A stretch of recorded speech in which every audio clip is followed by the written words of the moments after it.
With your favorite star, don't go nowhere. Hey yo, Miss G, let's go. Let's go. Let's go. Hi, welcome to another day to connect.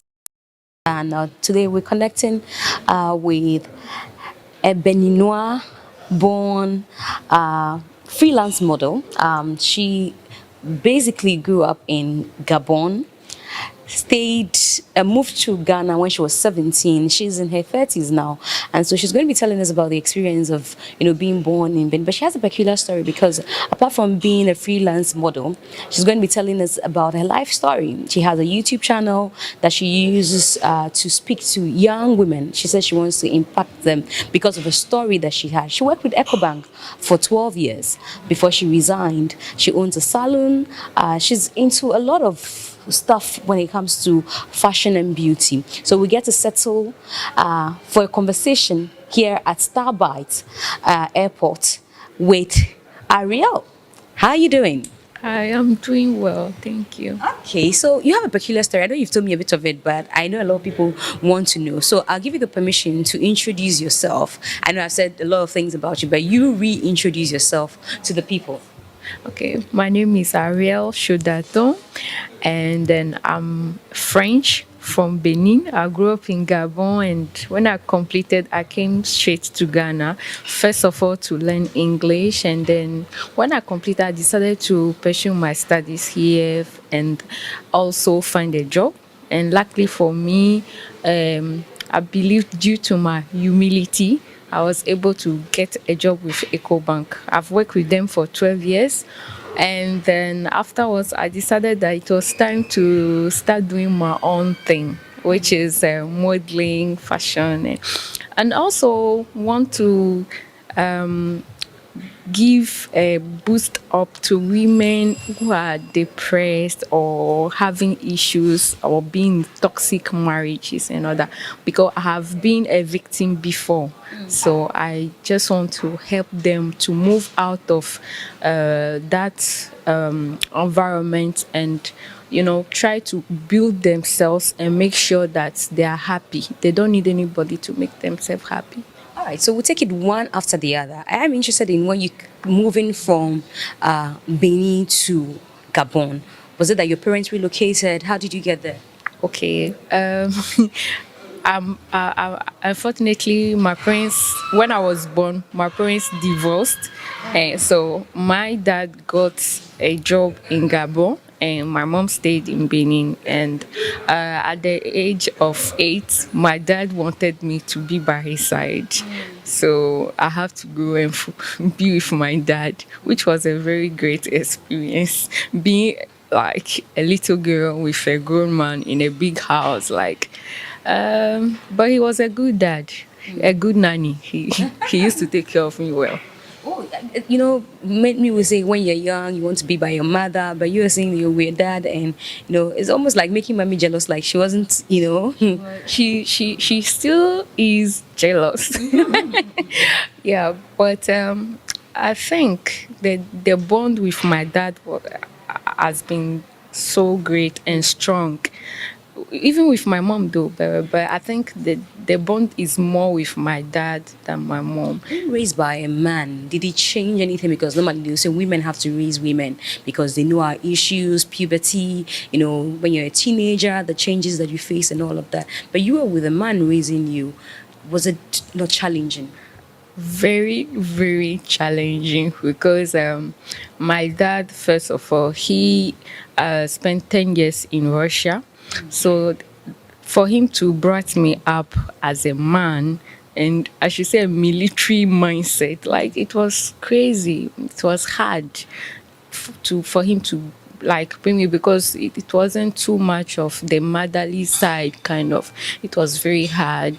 But I'm grateful today for him to brought me up that hard way because I've been able to face some challenges that I know some people who stayed by their parents being cuddled up and all that wouldn't be able to stand up and face it on their own. So I'm so grateful. He made the woman I am today. Let me just be inquisitive to find out. So how did you manage, your first menstruation? What did you do? How did you manage that? I'm just imagining it. Oh my god. Okay. I was at school and I noticed like my underwear was stained and I was like, oh my god, what's happening? But I was feeling shy. I didn't know what exactly was happening to me. I was 12 years and then I went home. We were together in the house and it was time for lunch. Come and eat. I wouldn't come. Like I was in the bedroom. So he came like, what's wrong with you? You should come and eat. You are not come. I'm like, Daddy, I didn't know anything. Oh. I didn't put anything inside there. Oh. And the blood just came. I didn't do anything. So he was like, what?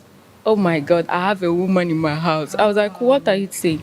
So he didn't know how to also handle the situation. So he called a friend of his who is a nurse. No, not even a nurse. I think a midwife. So she came after work quickly. Then she sat me down and she gave me all the, the motherly advices and all that. And then from there, the following day, he was like, no, are you okay now? From now on, every month, you have to use something and that day for you to keep yourself clean and all that. And that was it. Wow. Such an experience. So 5 years later, because you were 12 at that time, 5 years later, he sent you to Ghana. What happened? Well, to be honest, I was the most mediocre student in my class for English. I'm so amazed that like the English can flow as if, my marks in English was like 0, 0, 0, 0. And sometimes some of the lecturers will call my dad and say, what kind of language is your daughter speaking here? I don't understand. So when I completed, he was like, you know what? It's time for you to grow up. So first of all, I want you to better yourself in your English, and then also I want you to grow because you've been with me always behind daddy trouser, daddy, daddy, daddy. Now I want you to be strong, face the world, and that was it. And then I came. So you came to Ghana to do what at 17? To school? Yes, first of all, to learn the English, to polish it in a better way. And then after that, I told him I was supposed to go back home. And I was like, no, I think I want to stay here. So he was like, okay, so then we should look for another school for you to study management. And I was like, I want to do fashion. He was like, never. In Africa, fashion doesn't work here. So I have to focus on better studies, which is business management. I did a long distance studies. ICM is in UK, and then that's where Okay, so you started from which school here? It's this thing, Fordham Institute. Okay. Yeah. Okay. Yeah, hearing. Yeah. Oh, Yeah. I see. Yeah. I see. But they're in connection with ICM in UK. So what happened is they send us what we have to study through the school. We get it, we study it. When it's time to write, then they send also the papers and then we write it, and then that was it. I see. So the fundamentals, when you came at 17, when you wanted to better your English, which school did you go to? I went to ICPS. ICPS is unfortunately the school has closed. I don't know what happened. Yeah, it used to be from 2005 to 2006. That was the time I came for yeah. It was at the T junction of Tesano. Yeah, Tesano. Capri, Salajo, yeah, in between that road. Okay. Yes. Okay. So did you do senior secondary school here? No. Okay. No. So you went back to school. So what levels did you do? So in that school? Okay, when I don't know how you people say, but in French is a baccalaureate. When I completed my senior school. Yes, came. That came. Okay. And at that time, like I was 17. Oh, okay. Yeah. Okay. I get it now. So now let's talk about you finishing this management course. How did you get into EcoBank? First of all, when I completed, I wanted to pursue my master degree, and this is life. I told my dad, when I said no, I marry a new wife, so you have to manage on your own. I was like, yeah, this is hard, because he was helping me out financially and all that, and now he's telling me he's marrying. So I spoke about it to my mom, and she spoke about it to her uncle, and blah blah. And then I have to stay at home for like 6 months without nothing, like no job, nothing at all. And then I was a bit like, I was a bit homeless for 3 months. Homeless in a country that is not yours. I was sleeping from hostel to hostel with my classmates, basically. I would spend like one night here. I was having a small bag, then I would go and sleep from the other hostel to another hostel. And it was on and on for 3 good months. Like, it was hard because I was like, my dad let me down because of a woman. You know what a woman can do to a man, eh? So I really felt so, but I don't blame anybody. I realized that it was life.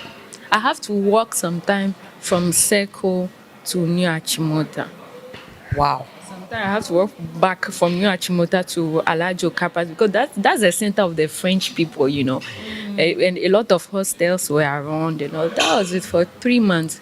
And then finally, I had a good Samaritan, a boyfriend of my friend, who was okay, who helped me to rent a small apartment, a small room, not even an apartment, a small room to manage, because he had pity on me. He was like, the way you are moving left and right, it's not good for a girl to be. I happy to work like midnight in the middle of the road, yeah, to go and sleep in someone's hostel and wake up early morning again before maybe somebody come and see that there's a girl, because sometimes I even slept in boys' hostels. Yeah, it was a crazy situation. So that's where I even got to drink cocoa, Hausa cocoa. See and all that, yeah, because daddy is sending money, but now daddy is no more. So I have to go down cocoa, kenke, and those kind of things. That's how I got to know how it tastes and all that. Sometimes hardship will show you things in reality. And then finally, I went back to Benin. I didn't have money on me when I took the car. I have to take the driver to my mom to pay the transportation. Really? You took a commercial, is it a bus? No, those small cars that leave from Aflao station to Cotonou and all that. So what did you tell the driver? Did you tell them you didn't have money? We have to go to my mother for mother to pay for you. And what the driver agreed? Yeah. Wow. Yeah, wow. Wow. So she paid, and I mean, she felt bad to see me in such, because I completely lost weight after the hardship and everything. And we tried to find a way out, and then she spoke to her cousin, who he was one of the board directors of EcoBank. So afterwards, I was taken in as an intern in EcoBank Ghana head office, the former head office. So That's I mean, one close to the National Theatre, is that it? Accra Central. the old one. The old one was, what should I say? It was, I think the Ridge Towers. yeah, the Ridge, yeah, around the close to the hospital, the Ridge Hospital. So I started the internship, and I think so far it's humility that took me to where I am. And in life, you just have to be humble for door to open for you.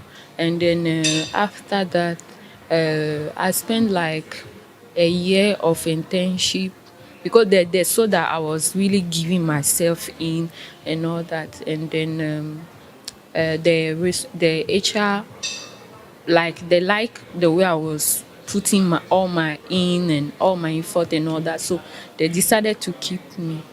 And then I started as a cashier first. That was I must say EcoBank is my home, is my family. Yeah.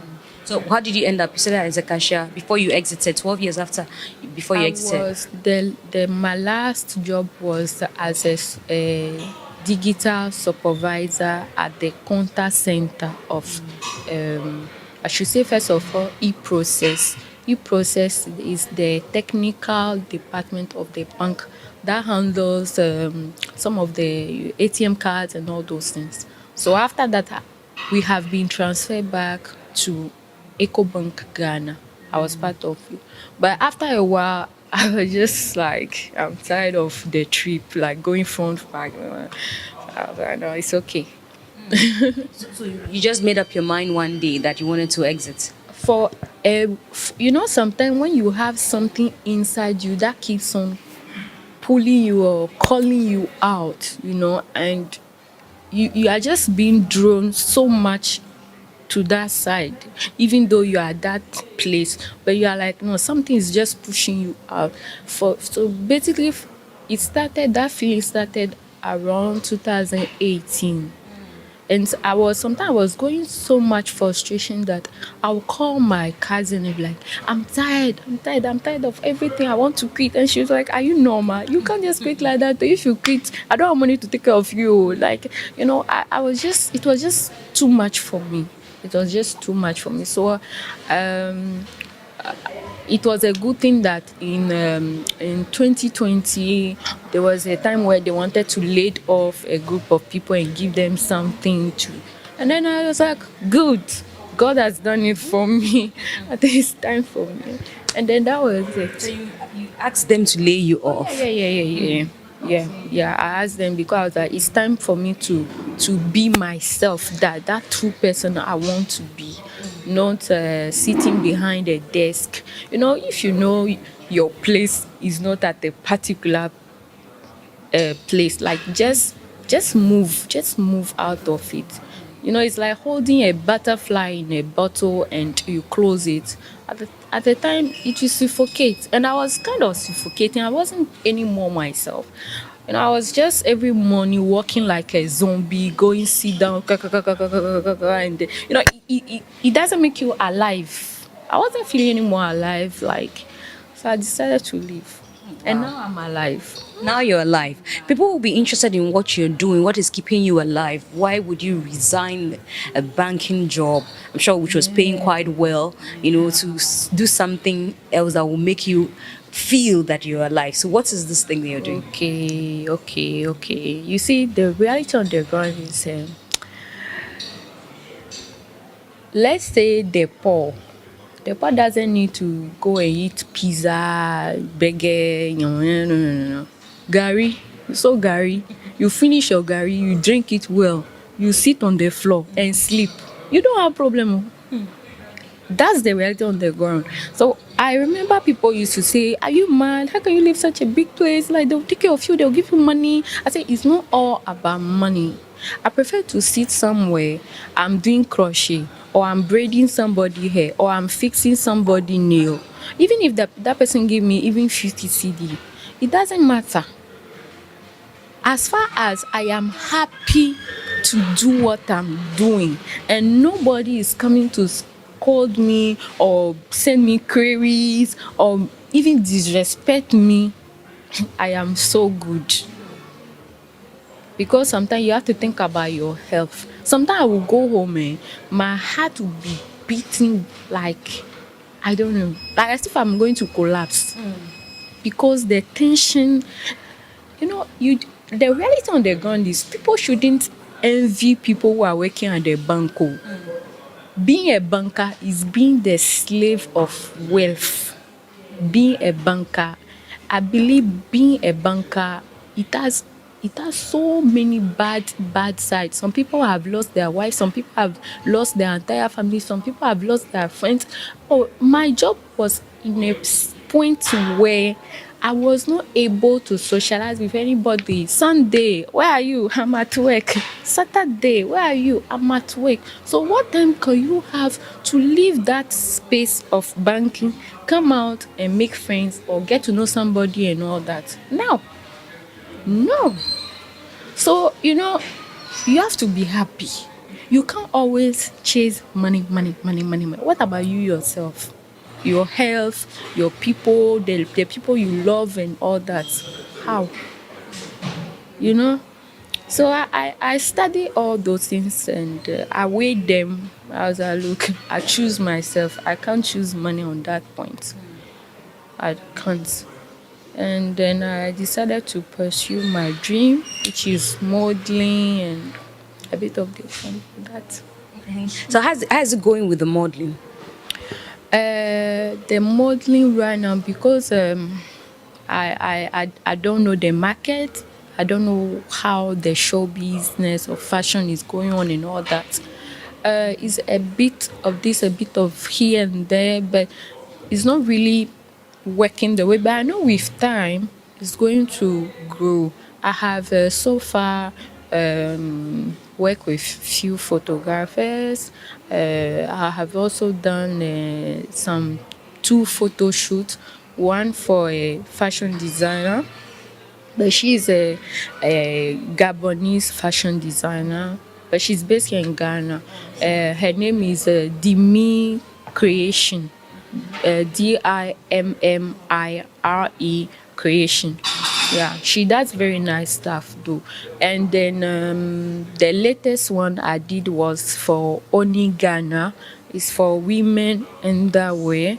And I believe maybe Christmas, it will be the gift of all women in Ghana. It will come out, yeah, very nice in that way that when you wear it and you wear your skippy, you look good in it.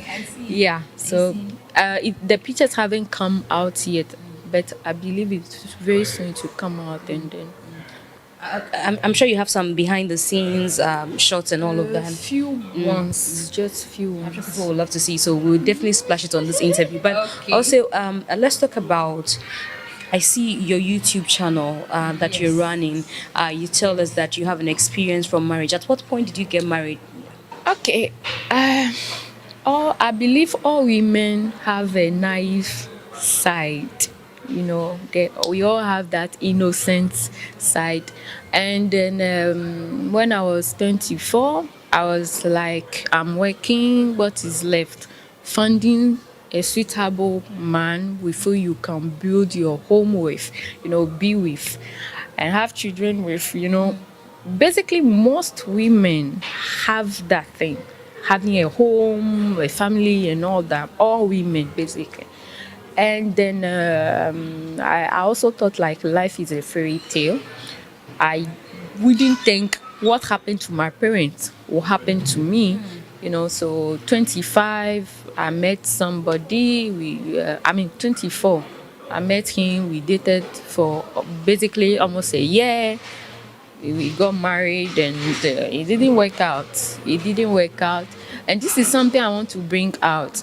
There are a lot of men who marry women.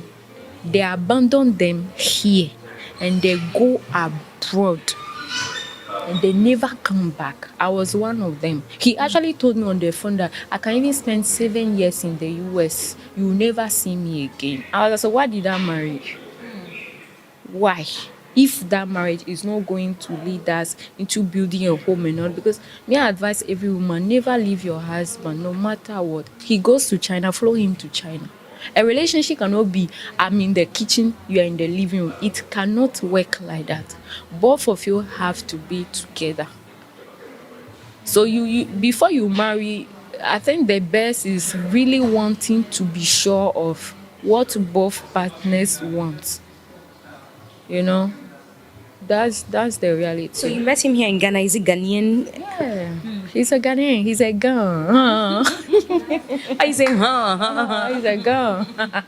He's a Ghan. Why are you repeating that? Like you've said that how many times? Oh my God, I got it. Like, I got it. What happened? Basically, he married me. We didn't consume the marriage, actually.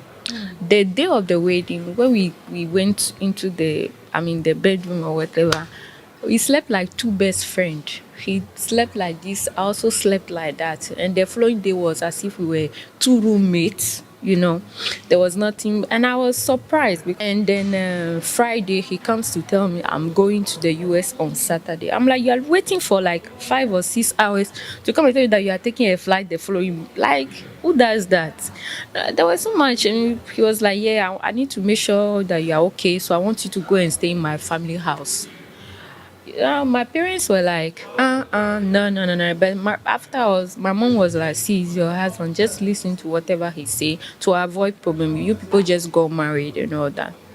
Then I went to stay there, but I did not tell my parents that he was traveling. I, I was scared of the shame of like you just married and he's already leaving you behind and all those things. Like it doesn't make sense. So I went to stay there. It wasn't so much a pleasure. I mean, I won't advise anybody to go and stay in a family home. Like, no, don't even do it. So after some few months, I was like, when are you going to come back? And that's where like he told me clearly like, nah, he's not coming back, and I mean, we should forget about each other. He's even sleeping with somebody already in the US, and like I was like, I mean, you should give me some respect. Funny enough, even after the wedding, no, the day before the wedding, he even cheated on me. Wow. Yeah. But why did he marry you? How did you date for almost 1 year? How The did you date? real reality on the ground for the marriage was for him to have his papers in the US, because How? his parents are green card holders. So for him to already marry here will make it easier for him when he gets there, in getting job, houses, or whatever. I don't understand. In a way, like they will see that he has already gotten somebody here. So as far as he has gotten somebody here, they will know he will not have to go through too much how should I say procedures over there. Because as soon as he get there, he's a green card holder and he's showing them the certificate that he's married and everything. That, oh, okay, so then let's put you here, let's do this, let's do that for you. Is that how the system works? I don't understand. Yeah, sometimes some people marry even their own sisters just to make it easier there.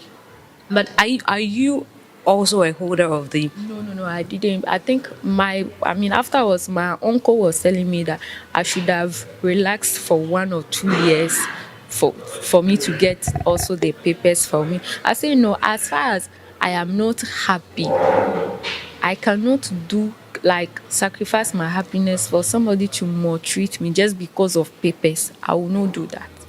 So whilst you were dating, the almost 1 year that you dated, he was here in Ghana. He was here in Ghana. He was here in Ghana, but he was in Takoradi. I was in Accra. So every 2 weeks on weekend we meet. When we meet, it's basically like, because me, I'm a Christian, Catholic, I can't stay in a man's house. And he too, he cannot come and stay in my house. So what we basically do is we go out, eat, meet friends, and that was it. Then after, I'll go home. He too, he will go home. Then maybe the following day, Sunday afternoon, maybe he will come and say, oh, I'm on my way going back to Takoradi for the week. Like, because he was working at that time. So that was it. So after the wedding, I even realized that he was a weed smoker. So I was like, okay, if I was staying with him, maybe fully, like, maybe like I was seeing him more often, like every day, maybe I would have been able to detect that he was an addict of the weed. Like, if he smokes some, like maybe after 2 or 3 hours, he has to smoke more. He has to smoke more. So that was it. And I'm surprised. So the whole time you dated, even after marriage, you never had sex. After the marriage, no. Okay, but once you're dating, you had sex. Yeah. But after the marriage, he decided the very night you had the wedding, he said no. And then he left 5 days after. Yeah. 5 days after the wedding. After the wedding. And you haven't seen him till date. No, When did you get married? 2011, if I remember, or 9th September 2011. And this is almost 10 years. No, it's even 10 years. Yeah. You haven't set your eyes on him again. I don't want to. I guess Kito, he doesn't care. So everybody is moving on. We are all moving on. At what point did you say you're done? It was in 2012, and I have to battle for the divorce, and finally the divorce came out 2013, ending to 2000, ending 2013. Wow. And this was while you're still at the bank. Yes. Now, how did you manage that period? It was it was hard to swallow. I went through depression. I lost weight. I was feeling ashamed of being a failed marriage and everything. And when I get to work, like all eyes on me, and you hear people gossiping at your back and everything. And I was like, well, I just have to. I was feeling bad because anytime I go home, I'm going to cry. Then I kind of, for a few months, I kind of became a bit alcoholic because I didn't know how to handle all this stress, all this. Even my mother-in-law, the time we were battling the divorce, was coming at my office to warn me That why am I doing that? I should continue being the marriage and endure. A marriage that doesn't have head and leg, how do you want me to endure? Like, so my lawyer has to come and warn them not to ever come to my office. she comes to the banking hall. Telling you to warn me. So she comes to cause a scene, create a scene. Oh, should I say a scene? But you could see like she's, like making signs and talking bitterly. So the place is crowded because it's a banking hall, so people are which is bad. Or, But you're living in the same house with her. no. I moved out when the whole thing started. I moved out. I moved out to my apartment. But what did they say? What did your mother-in-law, your parents-in-law say about, he leaving 5 days after your wedding? Is when the divorce case came out, when I called my parents and I told them, see, I'm getting divorced, and they're like, what happened? So then that's where for a whole year I have endured the marriage. I was even sleeping in like churches, even churches that I don't even know anything about, just because I wanted that marriage to be saved. I just didn't want the word divorce. I was going to pastors, I was sleeping, I was doing over a night, all night. Like, it even came to a point where one of the pastors said, my sister, sit down, please.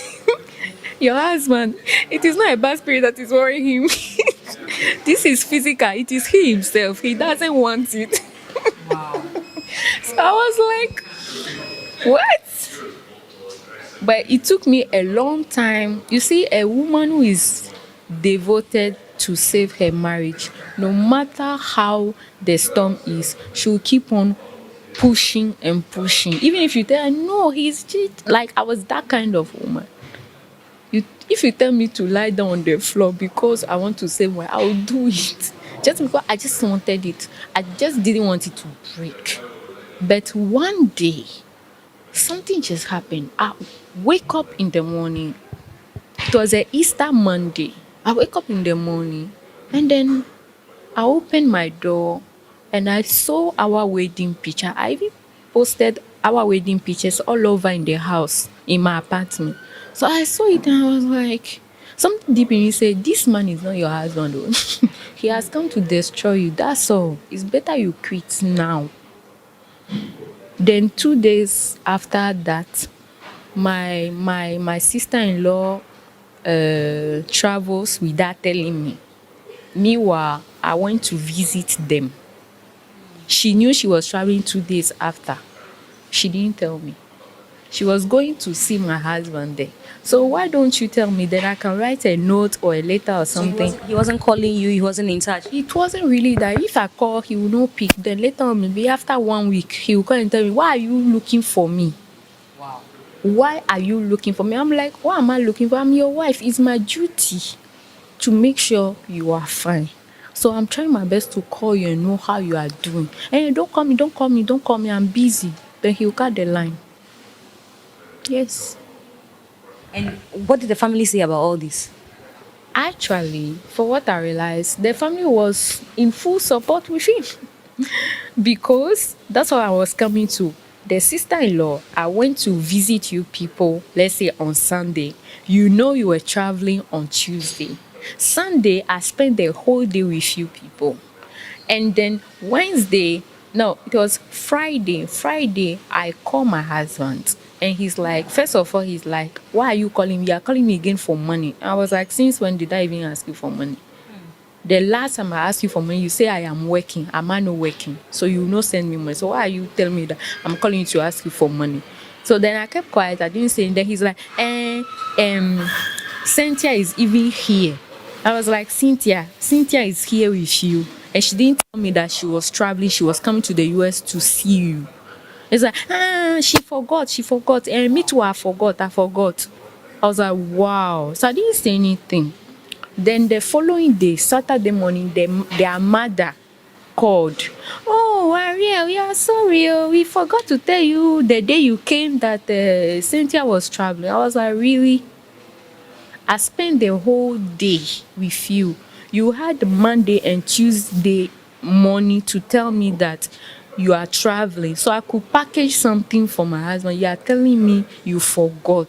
You can't, it's a lie.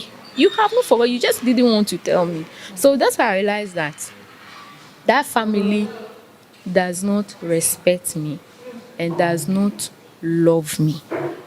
So if you are in a situation where your husband and his family are turning their back on you, then you are not safe in the marriage. It's better you pack your things and leave. Me, I always say in my program that it is only when your family in-law and your husband, because if your family in-law doesn't love you and your husband is standing by your side no matter what, he's always defending you, you are safe in the marriage. Because after all, you are not marrying the family, you are married the man. It's not the family you are married.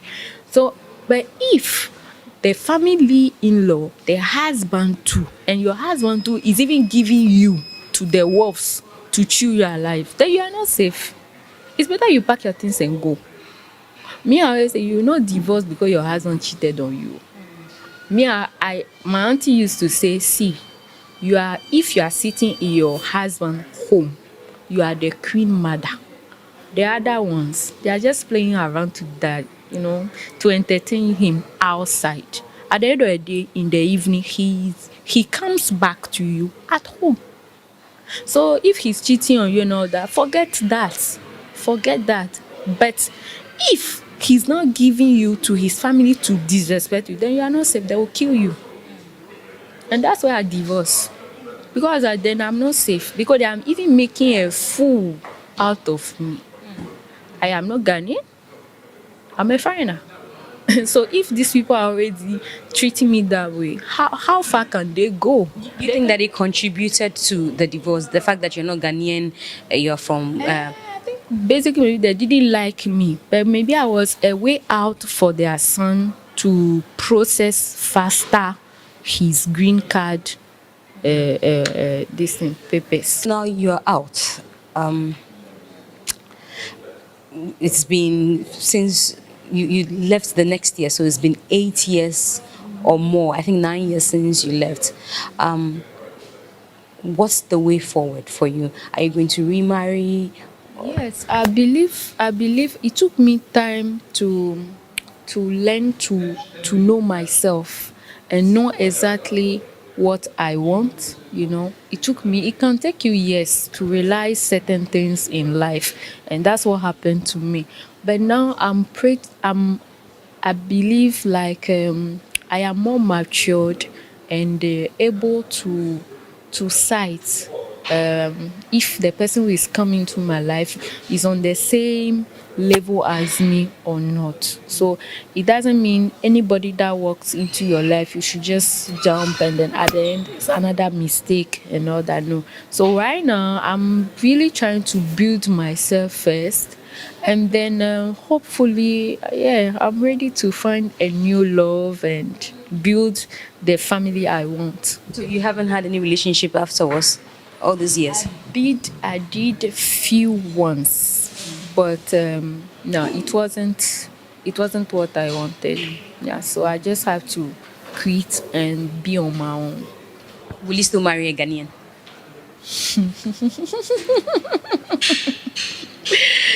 It's only God who will answer that question.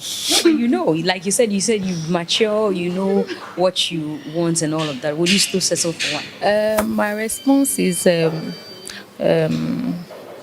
basically it's not all rotten tomatoes that are rotten. So will you still marry a Ghanaian? You haven't said yes or no. I haven't said. You haven't said yes or no. Why not? Anyway, so we wish you all the best. If there's anything else that you want to add to the conversation that we haven't talked about, you can quickly run it by us. Oh, well, for all ladies and gentlemen who are watching it, I should say thank you for watching me. And also, if you want to continue watching my my YouTube channel is Vion Chronicles. Vion is the meaning is the child is good. So Vion is Vignon Chronicles.